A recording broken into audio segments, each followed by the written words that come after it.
الحمد للہ وکفی وسلام علی عباده الذین اصطفی اما بعد۔ امید کرتا ہوں ناظرین کرام آپ سب خیریت سے ہوں گے۔ بھائی الماس مومن معلوم کرتے ہیں، انہوں نے ایک مسئلہ معلوم کیا ہے، بہت ہی اچھا مسئلہ معلوم کیا ہے۔ یہ ایسا مسئلہ ہے اکثر لوگوں کے سامنے یہ پیش آتا رہتا ہے۔ مسئلہ یہ ہے، انہوں نے معلوم کیا ہے کہ اگر کوئی شخص 2 رکعت نفل یا سنت نماز پڑھ رہا ہو اور دوران نماز اس کو یہ شک پیدا ہو جائے کہ میں نے 1 رکعت پڑھی ہے یا 2 رکعت پڑھی ہے، تو اب ایسا شخص اپنی نماز کو کس طریقے سے مکمل کرے گا؟ اس کا کیا طریقہ ہوگا؟ کیا دوبارہ نماز پڑھنی ہوگی یا کوئی مسئلہ ایسا ہے کہ اسی نماز کو ٹھیک کیا جا سکتا ہے، درست کیا جا سکتا ہے؟ ماشاءاللہ بہت اچھا مسئلہ ہے۔ تو دیکھیے اس کی تفصیل یہ ہے کہ اگر نفل نماز ہو یا سنت نماز ہو یا فرض نماز ہو، 2 رکعت والی ہو یا 4 رکعت والی نماز ہو، پہلی رکعت میں اور دوسری رکعت میں شک ہو یا تیسری رکعت میں اور چوتھی رکعت میں یہ شک پیدا ہو جائے، اگر ایسا کسی کو پہلی مرتبہ ہو رہا ہے، نماز میں اس سے پہلے کبھی ایسا نہیں ہوا،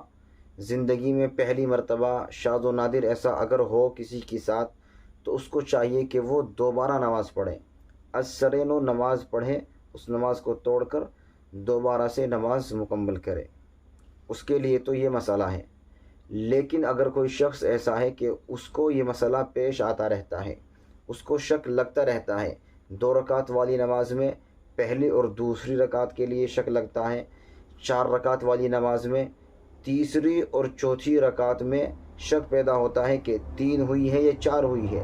2 والی میں 1 ہوئی ہے یا 2 ہوئی ہے، تو وہ کس طریقے سے اپنی نماز کو مکمل کرے گا؟ اس کا مسئلہ، اس کا حکم یہ ہے کہ اگر جس کے ساتھ یہ مسئلہ پیش آتا رہتا ہے تو اس کو چاہیے کہ وہ غور و فکر کرے، جدھر اس کا غالب گمان ہو۔ 2 رکعت والی نماز اگر وہ پڑھ رہا ہے، مثلا اس کو یہ شک پیدا ہوا 1 ہوئی ہے یا 2 ہوئی ہے، تو اب وہ غور و فکر کرے گا، دھیان لگائے گا، جس طرف اس کا غالب گمان ہوگا 2 کی طرف کہ زیادہ جھکاؤ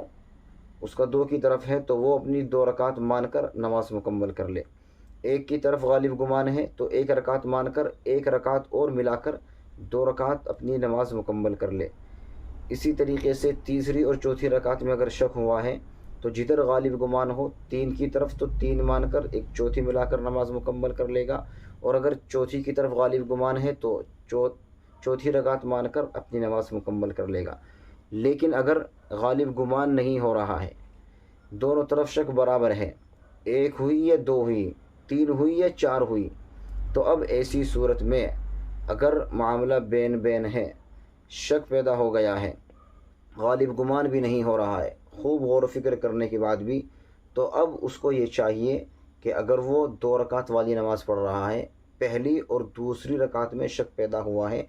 تو اس کو چاہیے کہ وہ کم والی رکعت کو مانے۔ 2 میں اور 1 میں شک ہوا ہے تو 1 سمجھے کہ ابھی 1 ہوئی ہے، 1 مان کر 1 رکعت مکمل کرے۔ 1 رکعت مکمل کرنے کے بعد